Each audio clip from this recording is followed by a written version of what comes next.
Hello बच्चों, जैसा कि हम बात करेंगे कि हमने जैसे आपको इनऑर्गेनिक के अंदर पीरियोडिक टेबल को कंप्लीट करवाया है, वैसे ही अब फिजिकल केमिस्ट्री का एक पोर्शन उठा रहे हैं।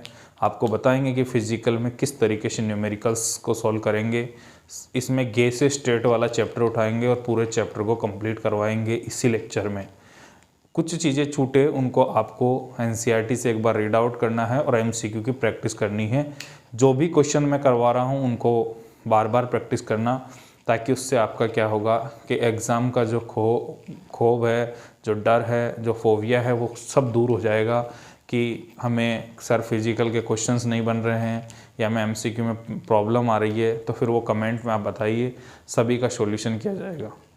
थैंक यू बच्चों। आइए इस अपन अभी पढ़ाना शुरू करते हैं आपको। उसमें सबसे पहले अगर मैं बात करूं कि जो फोर्सेस पढ़ते हैं अपन, गैस स्टेट चैप्टर होता है, उसमें ये फोर्स पढ़ने पड़ते हैं। कुछ फोर्स होते हैं ये, और गैस स्टेट चैप्टर है ये। और गैस स्टेट के अंदर आपको ध्यान रखना कि 2 या 3 क्वेश्चंस, वैसे इससे चैप्टर से तो एक क्वेश्चन बनता है, लेकिन ये क्या है, केमिकल बॉन्डिंग के अंदर ये सब फोर्सेस हैं, वो इसी चैप्टर में दे रखी है एनसीईआरटी में। उसको अपन यहीं डिस्कस कर लेते हैं ताकि आपको वहाँ पढ़ने की ज़रूरत नहीं है, एक जगह पढ़ लोगे। सबसे पहले हम बात करेंगे कि आयन डाइपोल डाइपोल इंटरेक्शन क्या होता है।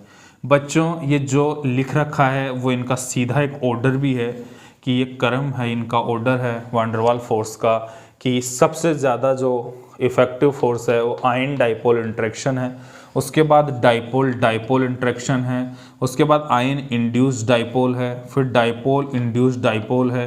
फिर इंस्टेंटेनियस डाइपोल इंड्यूस्ड डाइपोल है। अब समझाता हूँ कैसे क्या होता है आयन डाइपोल। बच्चों, आयन डाइपोल के लिए क्या होगा, ये आयन है। आयन डाइपोल को समझने के लिए आप ध्यान से देखिए। सबसे पहले नंबर वाले फोर्स को अपन समझाएंगे, आयन डाइपोल। ये Cl- एक आयन है। डाइपोल का मतलब होता है पोलर है, ये पोलर मॉलिक्यूल है। जैसे ही ये पोलर कंपाउंड है, इसमें आपस में जो इंटरेक्शन होगा, जो फोर्स जनरेट होता है यहाँ पर, ये फोर्स होता है, इस फोर्स का नाम है आयन डाइपोल इंटरेक्शन। ठीक है, ये सबसे ज़्यादा होता है, ये सबसे ज़्यादा होगा आयन डाइपोल इंटरेक्शन। उसके बाद आएगा डाइपोल डाइपोल। डाइपोल डाइपोल का मतलब क्या है, डाइपोल डाइपोल का मतलब है कि ये पोलर है, ये भी पोलर है। अच्छा सर, पोलर पोलर कैसे हैं, जैसे HCl है और HCl है, ये पोलर हैं, तो आपस में जो इंटरेक्शन होगा वो क्या होगा, डाइपोल डाइपोल इंटरेक्शन होगा। यहाँ है ion induce dipole. Ion induce का मतलब क्या है कि ये तो सीधा सा है कि वही कोई आयन है, जैसे Br- आयन है, लेकिन अब इंड्यूस डाइपोल है, इसका मतलब है कि यह आपका नॉन पोलर है। नॉन पोलर कैसे, जैसे H2 हो सकता है, O2 हो सकता है, N2 हो सकता है, CCl4 हो सकता है। तो इनके बीच में, क्योंकि ऐसे N2 के बीच कोई फोर्स नहीं होगा, तो ये नॉन पोलर कंपाउंड है। तो नॉन पोलर और आयन के बीच होगा वो आयन इंड्यूस डाइपोल होगा, यानी इसमें इंड्यूस किया गया है डाइपोल। ये डाइपोल नहीं था, लेकिन इसको डाइपोल बनाया गया है। डाइपोल तो वही होगा जिस पर पॉजिटिव हो और नेगेटिव हो, वो डाइपोल होता है। लेकिन ये डाइपोल नहीं है, लेकिन इसको डाइपोल हमने बनाया है, इंड्यूस किया है, इसको प्रेरित कर कर डाइपोल बनाया है। वो कैसे बनाया, क्योंकि हमारे पास ये Br- आयन था। उसके बाद आता है dipole induced dipole. Dipole induced dipole वही ये पोलर है। फिर इंड्यूस्ड डाइपोल, इसका मतलब ये पोलर कंपाउंड था, इसको भी इंड्यूस किया है, या आयन था या डाइपोल लिया है, यानी डाइपोल का मतलब ये कोई पोलर अणु है। इस पोलर से इस नॉन पोलर के अंदर इंड्यूस किया गया, इसलिए इसे कहा डाइपोल इंड्यूस्ड डाइपोल। उसके बाद आता है इंस्टेंटेनियस डाइपोल इंड्यूस्ड डाइपोल। इसका मतलब यह है कि इसमें दोनों ही नॉन पोलर होते हैं। कौन होते हैं, दोनों नॉन पोलर होते हैं। जैसे कि आपको क्लियर करता हूं इस कॉन्सेप्ट को, इंस्टेंटेनियस को, कि अगर हम बात करेंगे बच्चों कि जैसे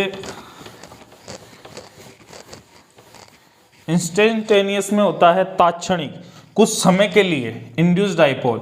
तो जैसे ये भी नॉन पोलर था, ये भी नॉन पोलर है, चाहे ये Cl ले लो, ये नॉन पोलर है, ये नॉन पोलर है। तो ये नॉन पोलर क्या होते हैं कि इसमें किसी समय अगर इलेक्ट्रॉन्स यहाँ हैं, यहाँ चक्कर लगा रहे हैं इलेक्ट्रॉन, तो इस जगह पॉजिटिव आएगा, इस जगह पॉजिटिव आएगा तो वो इसके इलेक्ट्रॉन्स को खींच के लाएगा, और इसके इलेक्ट्रॉन को खींचने पर यहाँ पर एक फोर्स जनरेट होगा, वो होगा इंस्टेंटेनियस इंड्यूस्ड डाइपोल, कि कुछ समय के लिए इसको डाइपोल कन्वर्ट कर दिया, जबकि ये दोनों ही नॉन पोलर थे। वैसा ही कुछ यहाँ पर होगा, इसलिए इसका दो नाम और भी हैं, इंस्टेंटेनियस डाइपोल या इंड्यूस्ड डाइपोल का दूसरा नाम होगा क्या नाम से, लंदन फोर्स है ये, इसी को नाम से लंदन फोर्स का नाम जाना जाता है, सबसे कमजोर है, सबसे वीकेस्ट फोर्स है। और दूसरा नाम होता है इसी का डिस्पर्जन फोर्स। अच्छा बेटे, ये चीजें क्लियर हुई। अब सर हमारे पता है कि वांडरवाल फोर्सेस का आपने टाइप्स तो पढ़ा दिए, लेकिन हमें वांडरवाल फोर्सेस के बारे में कैसे कैसे क्वेश्चंस आएंगे। तो देखो बेटे, वांडरवाल फोर्स से क्वेश्चन क्या क्या आएंगे। आपको पूछ सकता है कि किसमें वांडरवाल फोर्स ज्यादा है, तो वांडरवाल फोर्स के लिए आप कुछ HSP नोट लगाइए। HSP नोट हरिओम शर्मा की स्पेशल नोट है ये। इसमें क्या करना है आपको कि वांडरवाल फोर्स सीधा समानुपाती होगा मॉलिक्यूलर वेट के, कि जितना ज़्यादा मॉलिक्यूलर वेट उतना ज़्यादा वांडरवाल फोर्स होगा। दूसरी बात है वांडरवाल फोर्स इज प्रोपोर्शनल होता है बॉइलिंग पॉइंट के। तीसरा है वांडरवाल फोर्स इज प्रोपोर्शनल होता है सरफेस एरिया के। अच्छा सर, आपने सर सारा बताया कि वांडरवाल फोर्स को या तो पहले देखें मॉलिक्यूलर वेट, ठीक है, दूसरी बार देखेंगे बॉइलिंग पॉइंट, तीसरी बार में देखेंगे सरफेस एरिया, जितना ज़्यादा सरफेस एरिया उतना ज़्यादा वांडरवाल फोर्स। अच्छा सर, ये तीनों स्टेप से क्या सर हमारे सारे MCQ बन जाएंगे? बेटा सारे बन जाएंगे, लेकिन कुछ एक्सेप्शंस जो केमिस्ट्री में चलते हैं, जैसे क्या, बेरिलियम, मैग्नीशियम और एल्यूमिनियम और लिथियम, ये वाले जो हैलाइड्स होते हैं, इनके जो हैलाइड्स हैं, इनके जो बच्चों हैलाइड्स हैं, उनके अंदर वांडरवाल फोर्स को आप सीधा समानुपाती मॉलिक्यूलर वेट नहीं कह सकते, ये गलत हो जाएगा। यहाँ पर वांडरवाल फोर्स को आप चेक करने के लिए पोलैरिटी चेक करना होगा। जी सर, पोलैरिटी कैसे सर? अभी एग्जांपल से क्लियर करता हूँ। जैसे लिखा है BeCl2, BeBr2, BeI2। अब आपसे पूछूं कि बताओ बेटे वांडरवाल फोर्स किस में ज़्यादा होगा, तो आप बोलोगे सर मॉलिक्यूलर वेट इसका ज़्यादा, तो इसमें वांडरवाल फोर्स ज़्यादा होगा। बहुत अच्छा बोल दिए, इसमें ज़्यादा होगा। बेटे ये गलत हो गया, नंबर मिल गया 0। नंबर कितना मिला? 0। एक बार स्क्रीनशॉट लीजिए बेटे, फिर आगे बढ़ते हैं। बहुत इंपॉर्टेंट है, बहुत इंपॉर्टेंट है बेटे, डायरेक्ट याद रहना चाहिए। 1, 2, 3 और ये exceptions, beryllium, magnesium, aluminium, lithium के हैलाइड्स एक्सेप्ट फ्लोराइड को छोड़कर, एक्सेप्ट किसको छोड़कर? फ्लोराइड को छोड़कर। फ्लोराइड को छोड़ना है बच्चों, फ्लोराइड को इसमें कैलकुलेट नहीं करते हैं। और फ्लोराइड में भी कौन सा फ्लोराइड लेंगे? BeF2, इस फ्लोराइड को लेना है, इस फ्लोराइड को लेंगे, क्योंकि ये फ्लोराइड आपका इसके कोवेलेंट कैरेक्टर को शो करेगा। बाकी कोई भी फ्लोराइड्स कोवेलेंट नहीं होते हैं, वो आयनिक हो जाते हैं।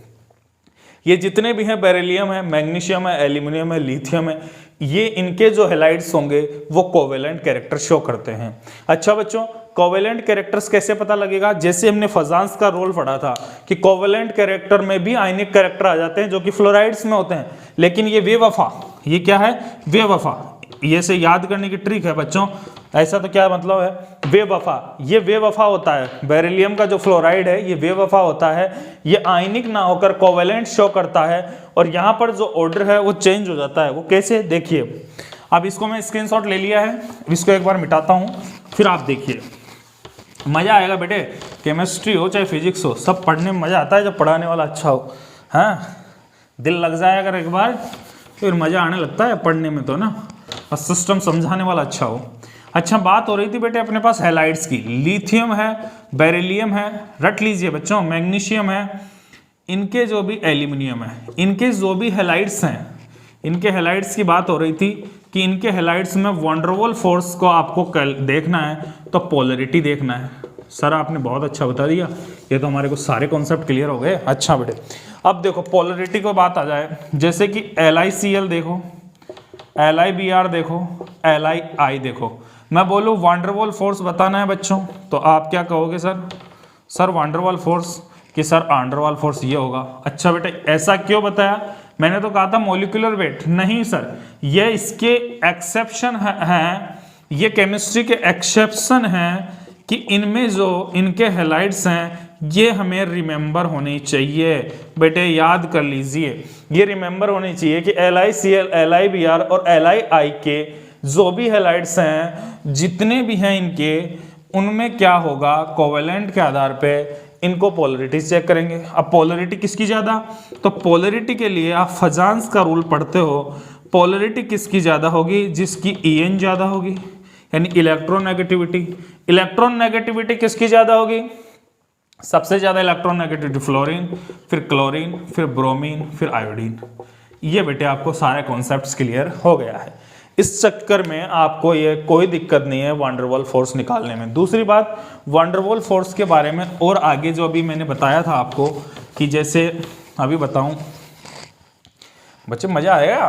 वान डेर वाल फोर्स में आपको क्या करना है, वान डेर वाल फोर्स मॉलिक्यूलर वेट से देखना है, तो वो कैसे देखेंगे, किस में देखना है, वो आप जैसे नॉन मेटल्स लोगे ना, ओनली नॉन मेटल लोगे, तो उसमें आपको वो जो मैंने बताए थे सीधे सीधे वान डेर वाल फोर्स प्रोपोर्शनल होगा मॉलिक्यूलर वेट, वान डेर वाल फोर्स प्रोपोर्शनल होगा क्या होगा, सरफेस एरिया, यहाँ से आप देख सकते हो।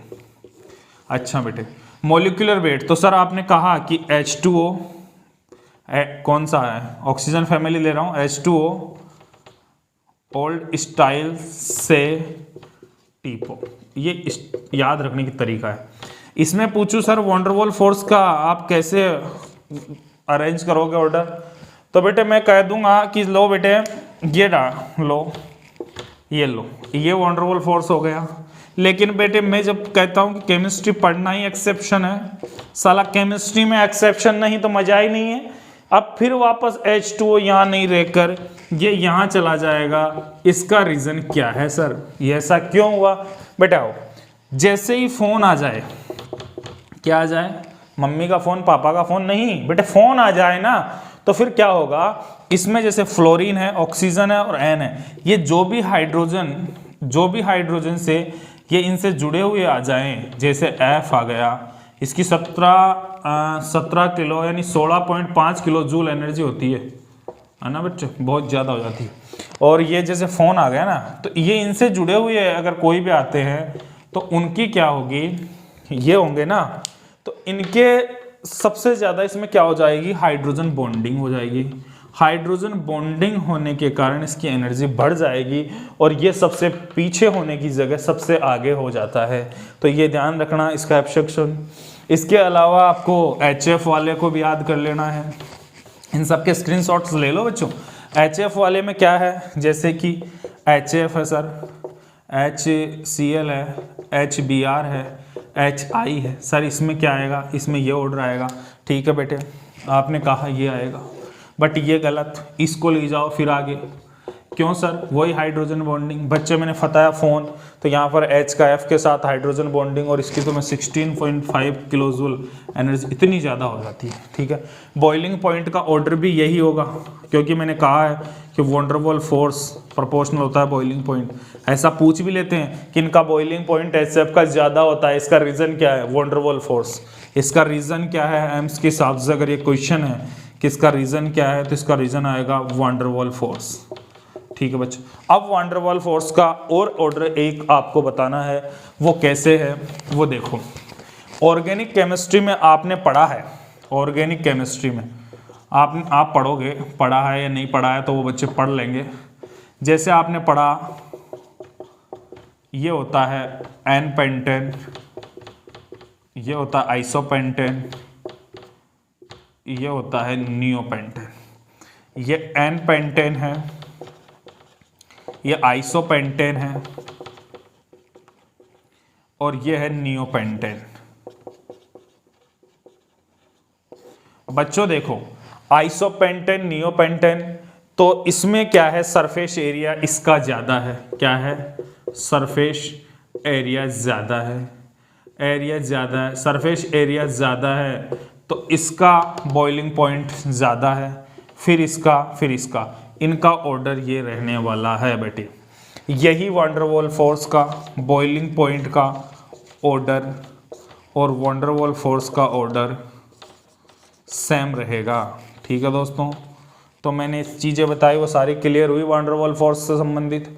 वॉन डेर वाल फोर्स में अगर ये है जब तक तो ठीक है, अगर ऐसा कोई आ जाए कि सर वॉन डेर वाल फोर्स का और कोई तरीका, हाँ बेटा वॉन डेर वाल फोर्स में अगर आपको दे दिया Cl HCl, ठीक है, पहला ऑप्शन में ए, बी दे दिया Br2, सी दे दिया आपको क्या Cl, CCl4, ठीक है। पूछा कि वॉन डेर वाल फोर्स का ऑर्डर में अरेंज करो, अरेंज करेक्ट ऑर्डर। अच्छा बेटे देखो, अगर वॉन डेर वाल फोर्स का करेक्ट ऑर्डर पूछा है ABC ऑप्शन में, तो आप देखो ये क्या है बेटा, आयन है, ये क्या है बेटा, डाइपोल है। इसका मतलब जो फर्स्ट नंबर पे हमने लिखा था वही है क्या ये? हाँ बेटा वही है। इसके बाद में ये क्या है, दोनों क्या है, instantaneous dipole, induced dipole, instantaneous dipole, induced dipole. अच्छा बेटा इंड्यूस्ड डाइपोल। अच्छा बेटा ये है आयन डाइपोल, फर्स्ट नंबर वाला है। ये लास्ट वाला जिसे लंदन फोर्स कहते हैं, ये सबसे वीक है। ये क्या है, वीक है। मैं सॉल्व कर रहा हूँ, ये सबसे वीक है। अच्छा ये सबसे ताकतवर है, ये सबसे वीक हो गया, ये लास्ट में गया। ये कौन सा है, ये आयन है बच्चे। ये जो है वो इंड्यूस्ड डाइपोल है, इंड्यूस्ड डाइपोल है, अर्थात ये नॉन पोलर था। क्या है ये, नॉन पोलर है, लेकिन इसे डाइपोल बनाया गया है। क्या बनाया है, इसे डाइपोल बनाया गया है, इसे डाइपोल बनाया गया है। ये डाइपोल नहीं था, तो ऑर्डर क्या आएगा, सबसे ज़्यादा A आएगा, फिर C आएगा, फिर B आएगा। ठीक है बेटे, इससे ज़्यादा कुछ भी क्वेश्चन नहीं आएगा जो मैंने बताया। इतना पढ़ लीजिए, ये क्लियर है आपको, इसमें कहीं कहीं तक किसी को भी कोई डाउट नहीं आएगा। सब कुछ क्लियर कॉन्सेप्ट किया है, सारा डाइपोल क्लियर हो गया, सारे टॉपिक कंप्लीट हो चुके हैं। इसके अलावा अपन इसी चैप्टर में चलते हैं, वो क्या है, इस चैप्टर में क्या है वो आगे बढ़ते हैं बेटे। अब आगे जैसे ही बढ़ रहे हैं उसमें सबसे पहले अपन ग्राम्स लॉ पढ़ेंगे। अब कुछ लॉ दिए हैं इस चैप्टर के, कुछ लॉ हैं, उसमें सबसे पहले मैं ग्राम लॉ पढ़ाऊंगा। ग्राम लॉ क्या होता है, ग्राम का लॉ, ग्राम लॉ में कुछ नहीं, जो रेट ऑफ डिफ्यूज़न होता है, रेट ऑफ डिफ्यूज़न, इसको याद रख लीजिए बेटे। रेट ऑफ डिफ्यूज़न वो प्रोपोर्शनल होता है 1/√² मॉलिक्यूलर वेट। अच्छा बेटे, सर रेट ऑफ डिफ्यूज़न हो चाहे इफ्यूज़न हो, गैस कम मात्रा में निकलती इफ्यूज़न, अधिक मात्रा में डिफ्यूज़न, कुछ भी हो, चाहे इफ्यूज़न हो, इसको यहाँ से इफ्यूज़न हो या डिफ्यूज़न, ये 1/√² मॉलिक्यूलर वेट होता है। अच्छा सर रेट को ऐसे ही डिफाइन करेंगे क्या, रेट की अलग अलग मीनिंग होती है? सर अलग अलग मीनिंग्स है रेट की। कौन कौन सी मीनिंग है वो देखिए। अगर रेट को आप टाइम के रेस्पेक्ट में आप वो करना चाहो, टाइम पीरियड के आधार पे, वो कैसे लिखोगे? टाइम डिस्टेंस में अगर आप लिखोगे डिस्टेंस ट्रेवल्ड तो वो कैसे लिखोगे?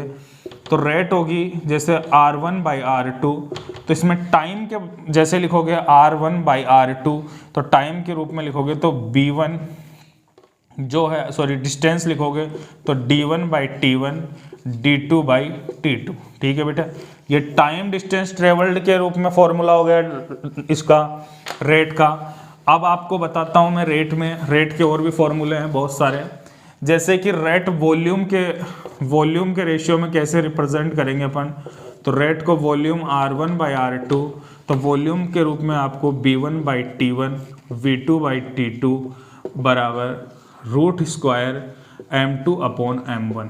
ये भी बेटे, ये फॉर्मूला भी आपको डायरेक्ट याद होना चाहिए, नोट्स में ये नोट करें, ये डायरेक्ट फॉर्मूला याद रहे। इसके अलावा रेट को वॉल्यूम के रूप में लिख दिया। तीसरा होता है कि रेट को आप वॉल्यूम में लिख दो, रेट को टाइम में लिख दो। एक आर का जो फॉर्मूला होता है उसमें पी, जो पी ऐसे कि से पी जो प्रेशर होता है, प्रेशर अपॉन रूट एम याद रखो। कभी कभार आपको क्या है प्रेशर भी दे दिया जाता है और मास भी आपको यूज़ करते हैं, इससे आप रेट निकाल पाते हो। ठीक है बच्चों, ये भी हो जाता है। अब ये कैसे होंगे, इन पे क्वेश्चंस कैसे आते हैं, वो एक दो क्वेश्चंस लेकर अपन क्लियर कर लेते हैं। जैसे कि आप देखो, पहला क्वेश्चन जो है ग्राम्स लॉ का डिफ्यूज़न का, कि मानो कोई गैस है, जैसे हीलियम गैस है, उसका वॉल्यूम है, हीलियम गैस का वॉल्यूम है स्टीव, जो वॉल्यूम है वो 20 लीटर है। हीलियम गैस का वॉल्यूम 20 लीटर है और टाइम कितना ले रहा है, टाइम टेकन कितना है, वो आपको मतलब 10 मिनट ले रहा है। ठीक है, तो ऑक्सीजन गैस का वॉल्यूम फाइंड आउट करना है आपको, वॉल्यूम फाइंड आउट करना है, टाइम 5 मिनट पर। ठीक है बेटे, अब देखो इसके लिए फॉर्मूला क्या लगाएंगे, are helium upon are O2 बराबर क्या लिखना पड़ेगा, V1/V2, यानी इसका वॉल्यूम V1/V2 मतलब हीलियम का वॉल्यूम बटा T1 10, इसका V1 आपको चाहिए V2 और इसका टाइम पीरियड 5 बराबर रूट M2 अपॉन M1, ये 32 अपॉन इसका कितना आएगा 4 आएगा, इससे ये कैंसिल आउट होगा 8 आएगा, इसको लिखोगे 2√2 बराबर 2 अपॉन V2 इंटू 5 ऊपर चला जाएगा। जैसे ये करोगे 10 अपॉन V2 बराबर 2√2, यानी इससे कैंसिल करोगे तो ये 5, और जैसे ही ये V2 उधर जाएगा तो ये 5/√2 बराबर V2, ये वॉल्यूम आ जाएगा। तो बेटे ये समझ में आना चाहिए कि ये क्वेश्चन किस तरीके से हुआ, कि हीलियम का वॉल्यूम आपने 20 लीटर, टाइम टेकन 10 मिनट था, वहीं O2 गैस को वॉल्यूम फाइंड आउट करना था, टाइम टेकन 5 मिनट्स था। तो आपने कुछ नहीं, इसका वॉल्यूम अपॉन टाइम, इसका वॉल्यूम अपॉन टाइम, M2 इसका लिख दिया आपने 32, ऑक्सीजन के लिए 32, हीलियम के लिए इसको 4 लिखा, 4 से काटा तो इसको 8 बार गया, 4 8 जा 32, तो 32 इसका वो आपने रूट निकाला तो 2√2 आ गया, इसका कितना आ गया 2 × 5, क्योंकि 5 ऊपर चला गया, तो सॉल्व आउट करके इसका वॉल्यूम आ गया। नॉर्मली एक क्वेश्चन थे, इस पे आधारित एक क्वेश्चन हमने करवा दिया। उसके अलावा आपको अब जो क्वेश्चन है वो रेट ऑफ डिफ्यूज़न के, एक बहुत अच्छा क्वेश्चन जो IIT में पूछा गया था, IIT में था ये 2000 के लगभग। क्या क्वेश्चन था बेटे, IIT के पेपर में ये क्वेश्चन आया कि जैसे एक कंटेनर था, ठीक है बच्चों ध्यान से देखो, एक कंटेनर था, इस कंटेनर में यहाँ पर कोई NH3 गैस है और यहाँ पर जो गैस थी वो HCl गैस थी। ठीक है, ये A पॉइंट था, ये कंटेनर का B पॉइंट था। ठीक है बेटा, इस कंटेनर से यहाँ से गैस को मैंने पास करवाया तो इसका वाइट फ्यूम बनेगा। आपको पता है कि NH3 प्लस HCl रिएक्ट करे तो NH4Cl बनेगा, और ये NH4Cl वाइट फ्यूम होता है, वाइट फ्यूम होगा।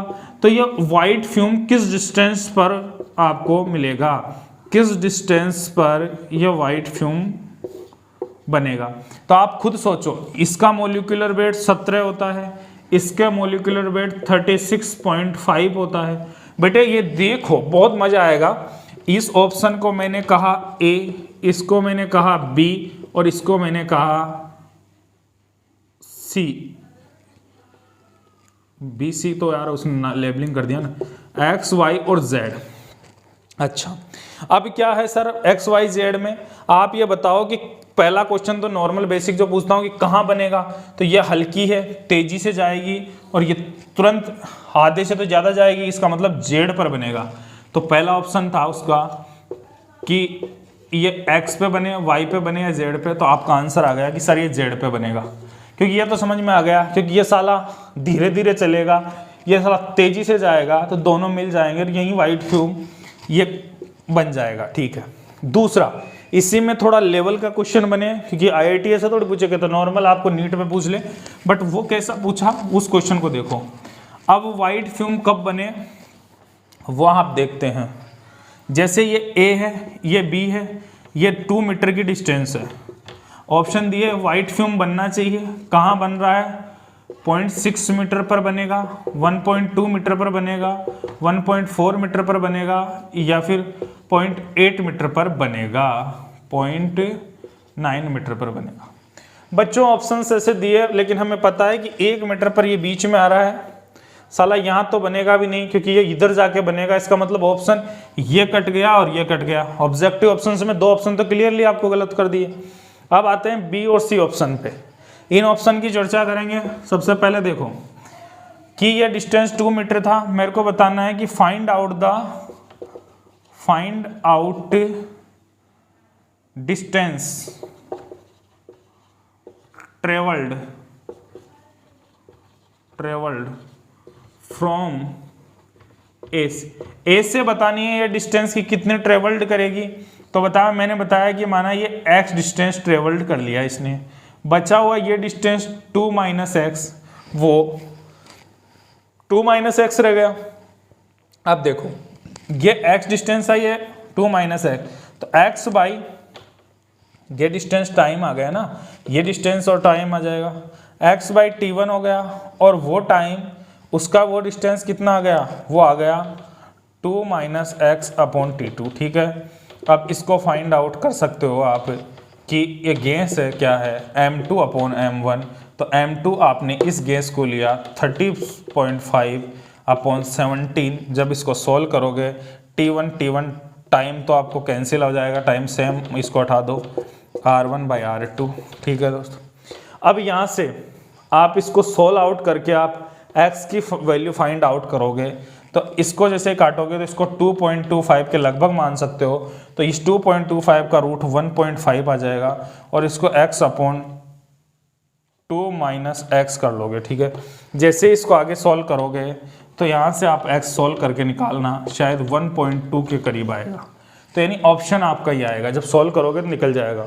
तो बच्चों ये ध्यान से देखना है कि ऐसे क्वेश्चंस भी आपको पूछे जा सकते हैं।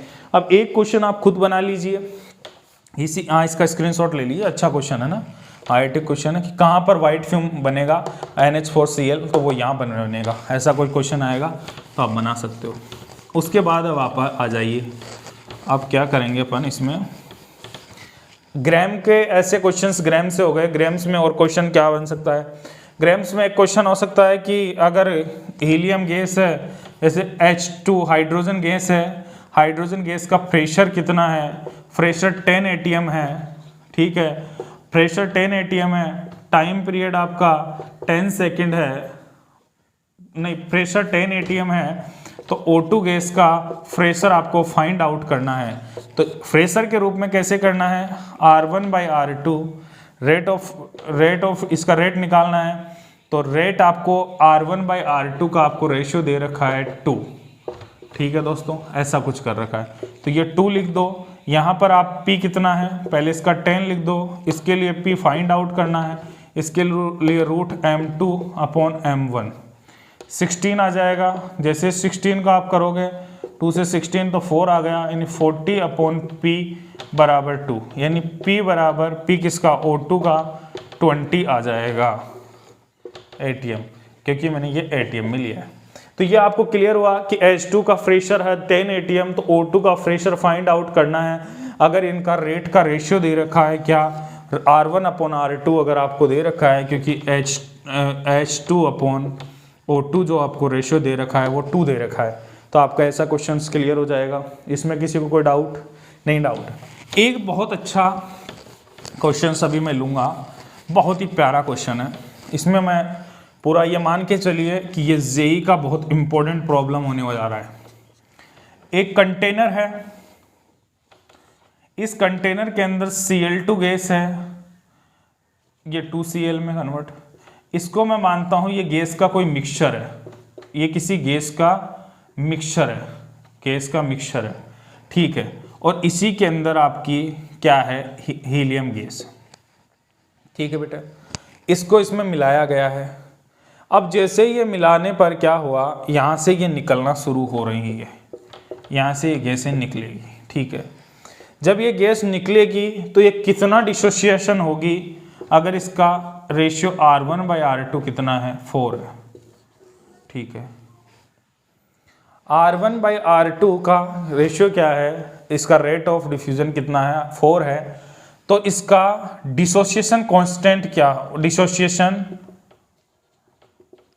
अल्फा फाइंड आउट करना है, Cl मिक्सचर ऑफ गैस का, जो मिक्सचर गैस है ना उसका आपको अल्फा फाइंड आउट करना है। कैसे करें बच्चों, देखो सबसे पहले आपको ये ध्यान रखना है, ये 4 दिया रूट m2/m1, तो इसके लिए आपने क्या किया, m2 किसको मान रहे हो, किसी को मान लो, m2 माना आपने हीलियम गैस को मान रहे हो, तो इसको 4 कर दो, इसका अपॉन इसको कितना करोगे, इस Cl2 वाले को कितना करोगे, ये Cl2 गैस है एक तो क्या है क्लोरीन गैस है, और एक क्या भरी हुई है इसमें, ये रेट ऑफ डिसोसिएशन निकालना है आपको, अल्फा निकालना है।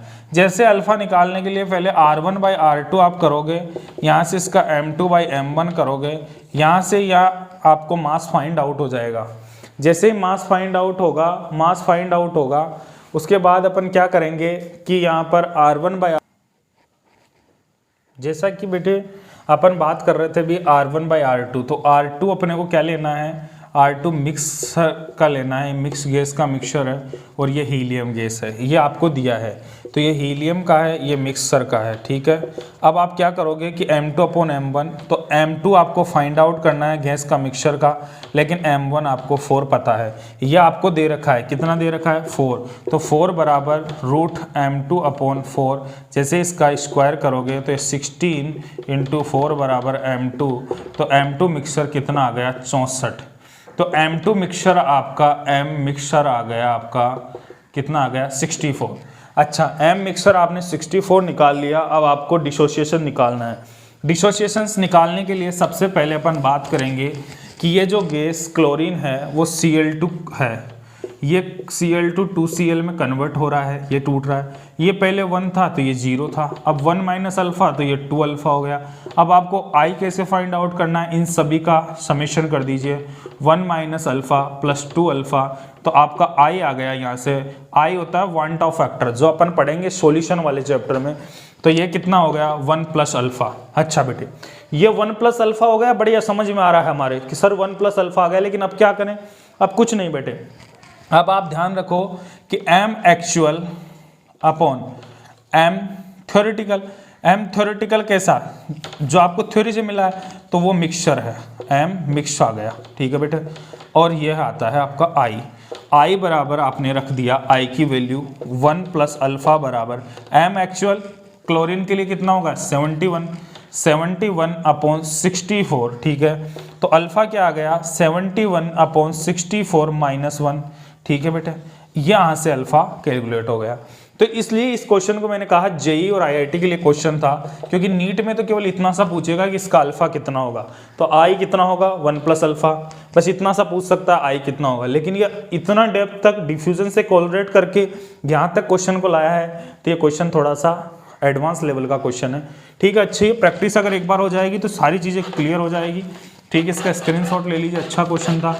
अच्छा एक चीज़ और पढ़ा देता हूँ, यही वांट ऑफ फैक्टर, जैसे कोई NaOH है बच्चे, NaOH का डिसोसिएशन हो गया Na प्लस OH माइनस में, अच्छा बेटे ये समझ में आया, तो ये सर 1 था t बराबर 0 टाइम पर, ये 0 0 थे, लेकिन t बराबर किसी t टाइम पर, t डैश टाइम पर ये 1 माइनस अल्फा रहा, तो ये अल्फा, तो इसमें वांट ऑफ कैसे निकालेंगे 1 माइनस अल्फा प्लस अल्फा वही 2 अल्फा, तो आप निकाल दोगे 1 प्लस अल्फा।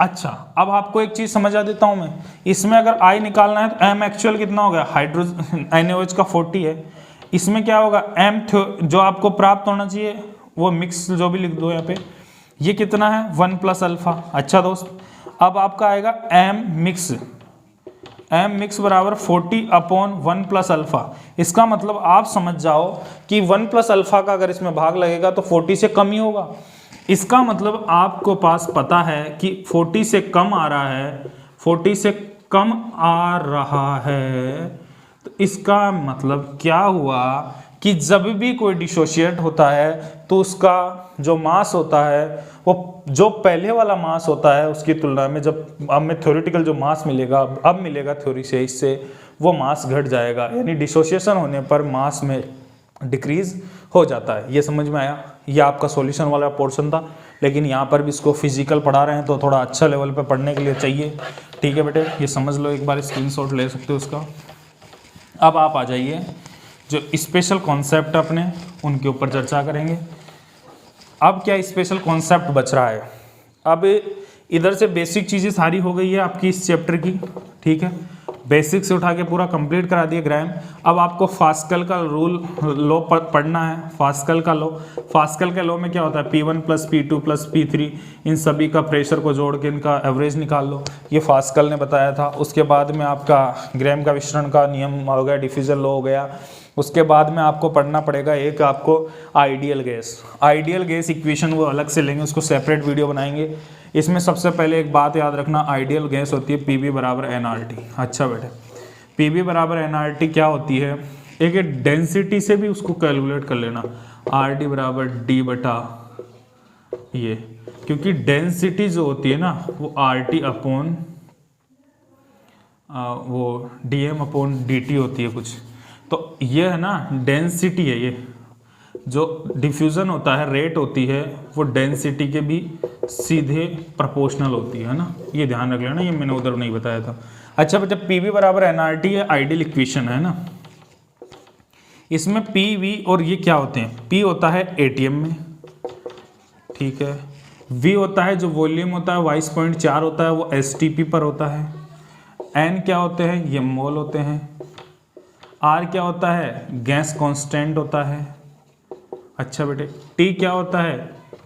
ये केल्विन में होता है। ठीक है, इतनी चीजें क्लियर होने के बाद कॉन्सेप्ट में कुछ भी नहीं बचेगा। बेसिक पे आ जाओ आप। अब आपको पता होना चाहिए कि V होगा क्या? RT/P। ठीक है, RT/P। अच्छा, V क्या होगा? ये बहुत इंपॉर्टेंट चीज़ कि एक मोल गैस के लिए, एक मोल जो भी गैस होती है वो कितना वॉल्यूम ऑक्यूपाई कर रही है, कितना वॉल्यूम ऑक्यूपाई करती है? वो 22.4 लीटर वॉल्यूम ऑक्यूपाई करती है। किस पर? STP पर। STP क्या होता है? स्टैंडर्ड टेम्परेचर और वॉल्यूम, यानी टेम्परेचर 23 केल्विन हो, प्रेशर जो है आपका वो 1 ATM हो, उसके ऊपर, यानी आप अगर मैं बात करूं कि टेम्परेचर 273 टेम्परेचर हो, 1 मोल ऑक्यूपाई 22.4 हो। अपन ने जैसे बात कर रहे थे, थोड़ी सी इसमें डिस्टर्बेंस हुआ कि STP पर 273 केल्विन पर, प्रेशर 1 ATM पर लिए।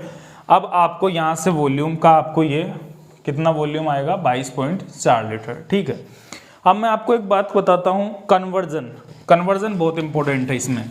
कन्वर्जन कैसे सर? कैसे कन्वर्जन बताता हूँ बेटा। कन्वर्जन का मतलब है कि जैसे 1 ATM है ना, आपको सबको प्रेशर को ATM में कन्वर्ट करना है। 760 mm ऑफ Hg होता है, ठीक है। 76 सेंटीमीटर ऑफ Hg होता है, ठीक है। 760 टॉर होता है, ठीक है बेटे। और क्या होता है? 1.0315 इंटू 10⁵ पास्कल होता है। और क्या होता है? 1.0315 बार होता है। तो बेटे ये जैसे जिस यूनिट में हो, जैसे आपको 380 mm ऑफ Hg दिया है, तो आप क्या करो, इस एग्जाम्पल से बता रहा हूँ मैं, आप क्या करो कि इसमें 380/760 करके इसको ATM में कन्वर्ट कर सकते हो। ATM में ही सबको वैल्यूज़ को रखने की कोशिश करें। ये कन्वर्जन आपको याद रहना चाहिए। बहुत अच्छा बात है ये, लगता बेसिक है कि कितना किसका कन्वर्जन किस में है। ये तो बहुत कम आता है वैसे, ये ज़्यादा होता है एक तो, और ये भी ठीक है, पास्कल वाला भी याद रख लेना है। वैसे ही आपको एक कन्वर्जन और बता रहा हूँ कि 1 लीटर जो होता है ना, 1 मीटर क्यूब, 1 मीटर क्यूब बराबर 1000 लीटर होता है। ये ध्यान रख लेना, एक तो ये याद रखना। और 1 लीटर होता है वो 1 डेसीमीटर क्यूब के बराबर होता है, ये भी याद रख लेना। इन चीज़ों को आपको क्या है, कॉन्सेप्ट वाइज क्वेश्चन में दिक्कत नहीं आएगी, थोड़ा क्लियर हो जाएंगे। ये थोड़े कन्वर्जन इकाइयाँ हैं, छोटी क्लास में पढ़ते हैं लेकिन याद नहीं रहता। इन चीज़ों को आप थोड़ा ध्यान रखोगे। इसके अलावा गैसीय स्टेट के अंदर कुछ भी नहीं बचता, एक आपको जो आइडियल गैस इक्वेशन याद रख लेना। एक आप बताता हूँ मैं, क्लोज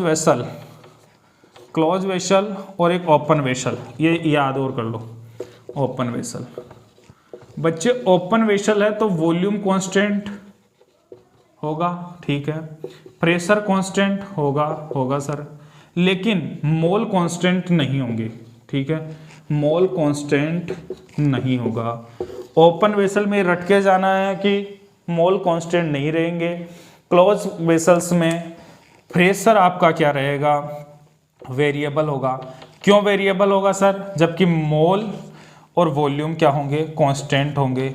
सर प्रेशर वेरिएबल कैसे होगा, अगर मैंने कंटेनर को हीट कर दिया, टेम्परेचर बढ़ाया, तो यहाँ से प्रेशर बढ़ेगा तो प्रेशर वेरिएबल हो गया। जबकि यहाँ पर प्रेशर एटमॉस्फेयर का 1 atm ही रहेगा। ये 22.4 लीटर जो आपका एसजीपी पर होगा वो रहेगा।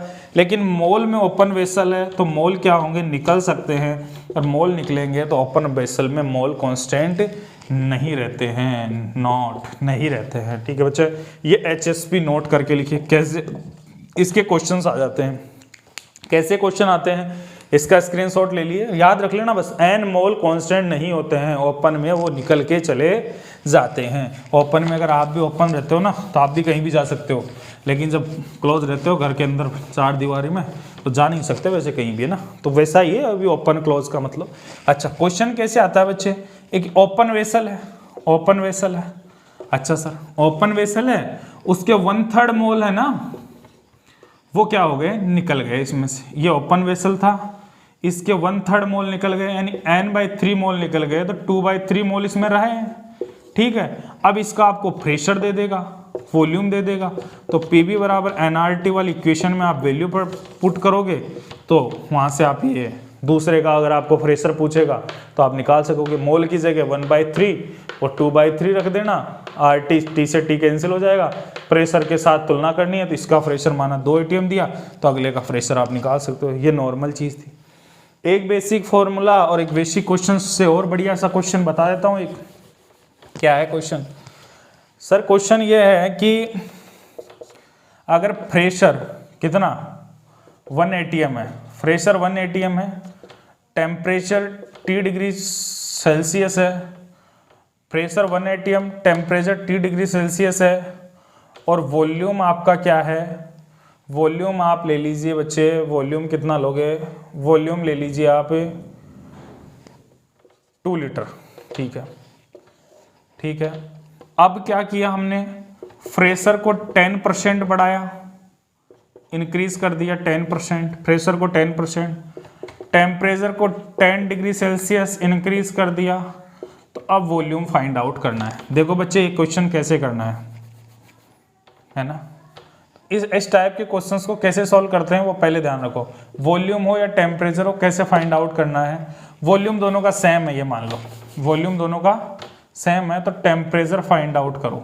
तो इसमें क्या करना है, PV बराबर nRT, इक्वेशन में जैसे ही रखोगे 1, V को तो छोड़ दो, इधर क्या करोगे, मोल सेम है, R क्या है, R गैस नियतांक होता है, गैस स्थिरांक होता है, ये R कांस्टेंट होता है। टेम्परेचर को आपको ध्यान रखना है T+273 ऐसे यूज करना है, या T+10+73 ऐसे यूज करना है, और यहाँ का प्रेशर 1.1 यूज करना है। इस प्रकार इस इक्वेशन को सोल्व करना है, या T में 237 ऐड करना है क्योंकि केल्विन में कन्वर्ट होगा, या 10 डिग्री सेल्सियस बढ़ा है तो ये कर देंगे, या पहले प्रेशर 1 था अब 10% बढ़ाया तो 1 का 10% कितना होगा वो आप लिखोगे तो 1.1 होगा, ठीक है बच्चों। तो ये इस टाइप से क्वेश्चन सॉल्व करते हैं। यहाँ पर जो टेम्परेचर आप निकालोगे तो वो टेम्परेचर आएगा 173 डिग्री सेल्सियस, -173 डिग्री सेल्सियस। बहुत अच्छा क्वेश्चन था, जेई और नीट का आया हुआ क्वेश्चन है ये, ठीक है बेटे। उसके अलावा अपन बात करेंगे कि ये सारे क्वेश्चंस इस टाइप के सभी क्वेश्चंस हमने ले लिए हैं इस चैप्टर से, हर बेसिक चीज़ें सब बताई दी है, पूरा आपका गैस स्टेट कंप्लीट हो गया है। गैस स्टेट चैप्टर से यही क्वेश्चन आते हैं। एक तो वो सबसे पहले डाइपोल वाला इंटरेक्शन आ गया, लंदन फोर्स और जिसको डिस्पर्जन फोर्स कहा था, इंस्टेंटेनियस कहा। इसके अलावा आपको कुछ अलग से प्रैक्टिस करने के लिए क्या है, प्रीवियस ईयर के एमसीक्यू प्रैक्टिस करना, उसमें हर तरह के क्वेश्चंस आपको डिस्कस किए गए हैं, वो सब क्वेश्चन वहाँ से कर लीजिए। और उसके अलावा भी आपको कुछ क्वेश्चंस करने हो तो किसी भी कोचिंग का आप मॉड्यूल सॉल्व कर सकते हो। और अच्छी प्रैक्टिस के लिए एनसीईआरटी की बैक एक्सरसाइज, ब्लू बॉक्सेस वाले क्वेश्चंस भी आप ले सकते हो। वैसे मैंने सारे क्वेश्चंस डिस्कस कर लिए हैं। थैंक यू बच्चों। जो भी आपको प्रॉब्लम आए कमेंट में बताइए, जो भी अगर मैं तेज पढ़ा रहा हूँ तो भी बताइए, और आपको किसी तरह का कोई डाउट नहीं रहेगा। मस्त रहकर पढ़ाई करिए, इंजॉय करिए पढ़ाई को, क्योंकि इसमें क्या है कि आप क्वेश्चंस को प्रैक्टिस अच्छी तरह कर लोगे तो कोई दिक्कत नहीं है, क्योंकि हमें टाइमिंग का थोड़ा अभाव होता है, टाइम में हमें क्वेश्चंस को सॉर्ट करना पड़ता है। थैंक यू बच्चों, सभी बच्चों को थैंक्स। गुड, सभी बच्चे तैयारी करते रहें, बढ़िया मेहनत करें।